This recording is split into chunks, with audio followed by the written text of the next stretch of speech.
But then when you get to point 3, there's this giant elephant in the room of incineration. No, incineration is not the best solution because it's not sustainable. And if it's not sustainable, then it's not efficient. So solutions need to be efficient and sustainable for them to be adopted. Waste energy incineration, I would still call that garbage because the turbines in a waste energy facility really only spin at 15% efficiency, so that's not exactly producing a lot of electricity from our garbage. Sounds like a great idea on paper. It's just a matter of, I guess, main things are, I guess, costs and how long it takes to establish, maybe.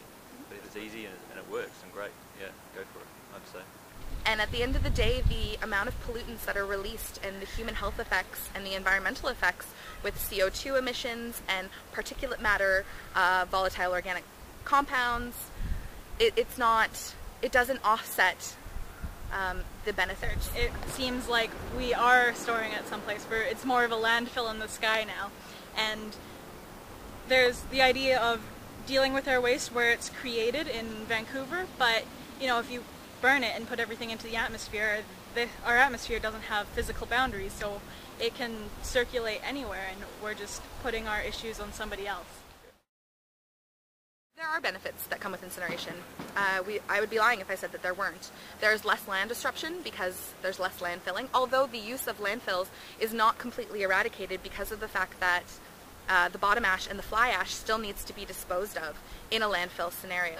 There is less land disruption, as well as a decrease in a lot of dissolved heavy metals, which are mostly due to the contaminated runoff that goes over top of landfills.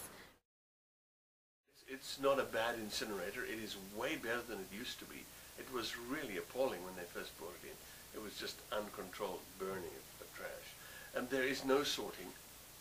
They take what's given to them and they burn the whole lot. Well, I think the Burnaby incinerator is a big problem. It's a major source of dioxin, which is a potentially very harmful toxin, and it's also a major source of carbon emissions in the area. And I guess probably my primary concerns at this point are around how they're being evaluated. I don't think there's enough effort that's being put into studying nanoparticles, these very small particles that have serious health implications, and I don't think that there's really a fair reading of the carbon emissions that are coming out of it. So I think the first step is to really do the research and provide adequate data, and I think if we take a close look at that, we'll find that this really isn't something that we want to continue to exist. Oh, in my words, a waste-to-energy facility is a lie. I say it's a lie because, in fact, they are promoting this as green energy, when it is anything but green energy. There's been a number of euphemisms applied to it: gasification, plasmification. And all of these are well, in some ways worse than plain incineration, because you then have to add significant amounts of energy in order to volatilize the municipal solid waste. In my mind anyhow, that's an extremely silly thing to do with those very important and clean sources of energy, to degrade them and produce dirty energy. And the dirty energy is what happens when you burn municipal solid waste. It is totally illogical to use the energy you're gaining as a justification for burning the municipal solid waste, because it is very easily shown that in fact you consume an enormous amount of energy for the small amount of energy you gain out of burning the municipal solid waste. You know, in this day and age, we know better than to do this, and burning plastics for energy is just stupid.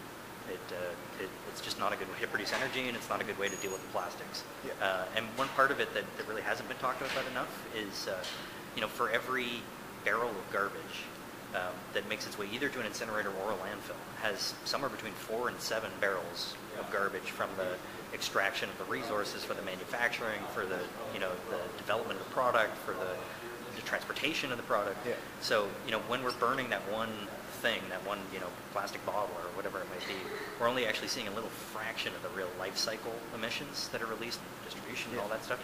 If we're being smart, we're looking at the other end of the pipe and we're saying, how do we design products better so that they can be reused, so that they can, you know, not create this problem at the other end of the pipe? Well, the way that the case is being made is that basically burning garbage can be a way to get garbage out of a landfill and generate electricity with it. And if you believe the propaganda as it's presented, these facilities actually reduce the amount of carbon dioxide in the atmosphere because of getting rid of methane emissions. What's wrong with that is that it doesn't take into consideration the fact that there's two sources of carbon. There's the organic matter, the biological waste, as well as the plastics.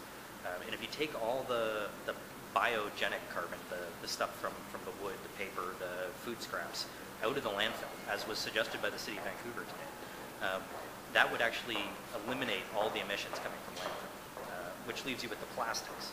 And burning plastic is significantly more carbon intensive than burning coal, which is considered by most people to be the worst form of fossil fuel. So it's really a bad way to generate electricity.